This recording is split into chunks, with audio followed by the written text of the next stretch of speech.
మహాగణపతిం మనస స్మరామి మహాగణపతిం మనస స్మరామి. టిఆర్ క్రియేషన్స్ ఫ్యామిలీ అందరికీ నా హృదయపూర్వక ధన్యవాదాలు.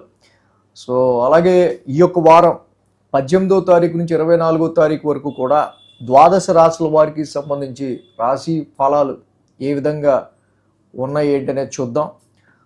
సో మనం చూసినట్టయితే కనుక ఈ యొక్క జనవరి మాసం కొత్త సంవత్సరంలో 3వ వారంలో గ్రహాల యొక్క గోచారం చూస్తే కనుక రవి, కుజ, బుధ, శుక్రులు గత వారమే ఒక్కొక్క గ్రహంగా మాస గ్రహాలన్నీ కూడా మకర రాశిలోకి రావడం అనేది మనం గమనించవచ్చు. మీన రాశిలో శని యొక్క సంచారం జరుగుతూ ఉంది. అలాగే మిథున రాశిలో గురుడి యొక్క రెట్రగ్రేషన్ జరుగుతూ ఉంది. సింహరాశిలో కేతు యొక్క సంచారం జరుగుతూ ఉంది. కుంభరాశిలో రాహు యొక్క సంచారం కూడా జరుగుతూ ఉంది. సో ఈ విధమైన గ్రహస్థితి ఆధారంగా చంద్రుని యొక్క గమనం కూడా చూసినట్టయితే ధనస్సు, మకర, కుంభ, మీన రాశుల మీదుగా చంద్రుని యొక్క గ్రహచారం కూడా ఉంది ఇక్కడ.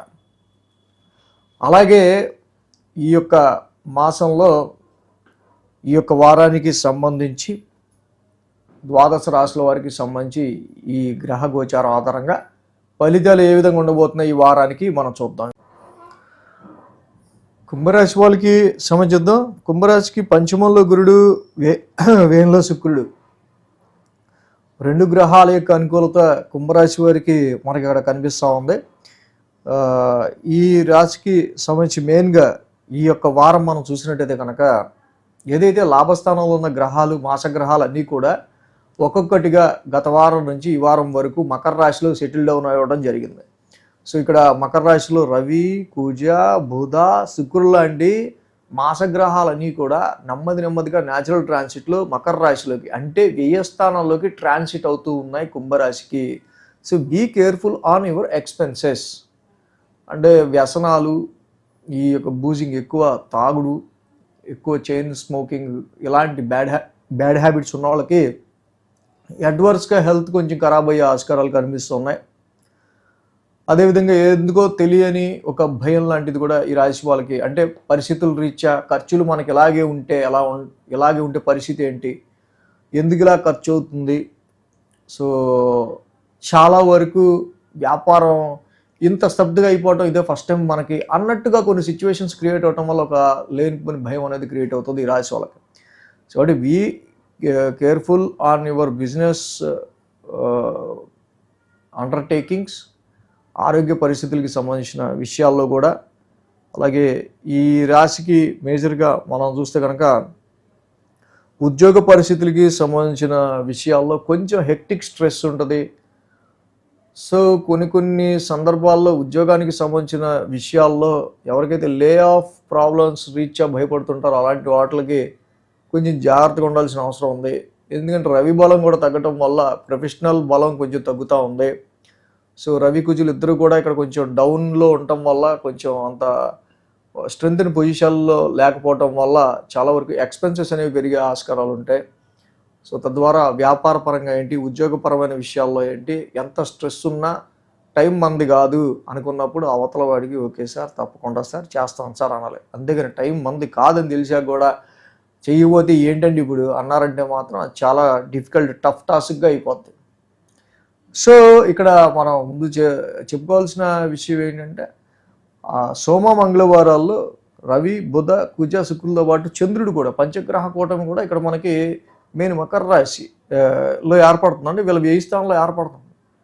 సో 12th హౌస్లో చంద్రుడు కూడా రావడం definitely this is expecting a very expensive month, expensive week, ఖర్చులతో కూడిన వీక్ కావచ్చు. అలాగే ఈ 12thలో ఉన్న ప్రతి గ్రహం డైరెక్ట్ 6th హౌస్ని చూస్తారు, రుణ, రోగ, శత్రుస్థానాన్ని.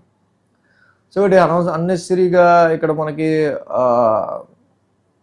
ఈ 6th హౌస్ మీద ఈ గ్రహాల యొక్క డైరెక్ట్ ఎఫెక్ట్ ఉండటం వల్ల అప్పులకి సంబంధించో, ఆరోగ్యానికి సంబంధించిన విషయాల్లోనూ, రుణ ఒత్తిడిలో, ఎనిమీస్ ఒత్తిడి ఎక్కువగా ఉంటుంది. Sometimes some fear in night times. Mainly fiery science లాంటి అగ్రెసివ్ ప్లాంట్స్ రవి, కుజులు కూడా ఈ యొక్క 12th హౌస్లో ఉండటం వల్ల నైట్ టైం స్లీప్ డిస్టర్బెన్స్ కూడా కుంభరాశి వాళ్ళకి ఎక్కువ కనిపిస్తూ ఉంటుంది. సన్ ఫస్ట్ 10 degreesలో వెరీ పవర్ఫుల్గా ఉంటారు కాబట్టి 1000 స్థానంలో నడుచుకుంటూ వెళ్తున్నారు కాబట్టి ఉద్యోగంలో అయినా వ్యాపారంలో అయినా టఫ్గా ఉన్నా కూడా మీరు దాన్ని ఇంకా బెటర్మెంట్ చేసుకుంటూ వెళ్ళడానికి ట్రై చేస్తూ ఉండండి. బుధ గురువారాలు చూస్తే ద్వితీయ స్థానంలో చంద్రుని యొక్క సంచారం, రాశిలోనే చంద్రుని యొక్క సంచారం, రాశిలో ఆల్రెడీ రాహు ఉన్నారు. కొన్ని మీరు తీసుకునే స్వార్థపూరిత నిర్ణయాల వల్ల కూడా కొంతమంది దగ్గర కొంతమంది మీకు దూరం అయ్యే ఆస్కారాలు కనిపించే ఆస్కారాలు ఉన్నాయి. ఇలానే కాదు, కొన్నిసార్లు మరి ఈ ప్లానెట్స్ అన్ని 1000 స్థానంలో ఉండటం వల్ల అబ్రాడ్లో, దూరపు ప్రదేశాల్లో, ఫారెన్లో వీటిల్లో వాటికి సంబంధించిన విషయాల్లో కొంచెం పాజిటివ్ రిజల్ట్స్ కూడా మీకు కనిపిస్తాయి. వాటి connections, foreign connections, abroad connections పెంచుకోవడానికి కూడా ఇది చాలా చాలా మంచి టైంగా చెప్పచ్చు. ఇన్ని గ్రహాలు ఉన్నాయి కాబట్టి. వారాంతానికి మనం చూస్తే శని యొక్క సంచారం ద్వితీయ స్థానంలో జరుగుతూ ఉంది. ఏలినాటి శని ఎండింగ్ వచ్చారు. ఈ రాశి వాళ్ళకి ఫైనాన్షియల్గా మనకి ఎలా ఉంటుంది, టఫ్గా ఉంటుందా లేదా, ఫ్యామిలీ పరమైన విషయాల్లో రిస్ట్రిక్టెడ్గా ఉంటుందా, ఎలా ఉంటుంది ఫ్యామిలీకి సంబంధించిన విషయాల్లో, ఇవన్నీ కూడా మీరు ఆచితూచి కొంచెం కాన్సన్ట్రేట్ చేసుకుంటూ ముందుకెళ్తే ఈ సమయంలో కొంతవరకు ఫ్యామిలీ పరంగా, ఫైనాన్షియల్ పరంగా ఎక్కువ ఇబ్బందులు లేకుండా కొంచెం లౌక్యంగా ముందుకెళ్తే ఏలినాటి శని ఎండింగ్ చాలా బాగా మీకు కలిసి వచ్చే ఆస్కారాలే ఉంటాయి. కాబట్టి ఈ రాశి వాళ్ళకి మెయిన్ ఏంటంటే అన్ని గ్రహాలు 1000 స్థానంలో ఉన్నాయి ఈ యొక్క వారం కాబట్టి కాలభైరవ అష్టకం చదువుకోవటం, నవగ్రహాలకి 27 సార్లు ప్రదక్షిణలు చేసి, నవగ్రహ ప్రదక్షిణ చేసి చక్కగా చేయటం అనేది చాలా మంచిది. సో అలాగే ఇక్కడ మనకి చూసినట్టయితే కనుక అర్ధాష్టమంలో శని యొక్క సంచారం కూడా మనకు కనిపిస్తూ ఉంది కాబట్టి, ద్వితీయ స్థానంలో శని యొక్క సంచారం కూడా కనిపిస్తూ ఉంది కాబట్టి వాక్ స్థానంలో డైలీ నీలాంజన సమాభాసం చదువుకోవటం, కేజింబావు నల్ల నువ్వులు ఒక బ్లాక్ క్లాత్ దానం ఇవ్వడం, శనివారం శనికి తైలాభిషేకం చేయడం లాంటివి చేస్తే చాలా మంచి పాజిటివ్ రిజల్ట్స్ అనేవి ఉంటాయి. ఎడ్యుకేషన్ చదువుకునే విద్యార్థులైనా వ్యాపారస్తులైనా ఎవరైనా సరే టైం వేస్ట్ పనులు ఎక్కువగా చేయకుండా ఉండటం ఈ సమయంలో మంచిది. కొన్ని 1000 స్థానంలో ఈ గ్రహాల యొక్క ట్రాన్సిట్ జరుగుతుంది కాబట్టి ఇక్కడ కొన్నిసార్లు హాస్పిటల్కి సంబంధించి అంటే ఆసుపత్రులకి సంబంధించి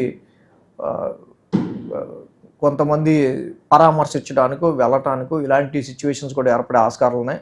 కానీ ఆశ్రమాలకు వెళ్ళడం, దేవాలయాలకు వెళ్ళి టెంపుల్కి వెళ్ళి దర్శనం చేసుకోవటం, స్పిరిచువాలిటీని పెంచుకోవడం, డొనేషన్స్ ఎక్కువ చేయడం చేస్తే నెగిటివ్స్ ఏమన్నా ఉన్నా పాజిటివ్గా కన్వర్ట్ అవుతాయి మీకు. ఈ వీడియో కనుక మీకు నచ్చినట్లయితే లైక్ చేయండి, షేర్ చేయండి. మరిన్ని అప్డేట్స్ కోసం సబ్స్క్రైబ్ చేయడం మాత్రం మర్చిపోకండి.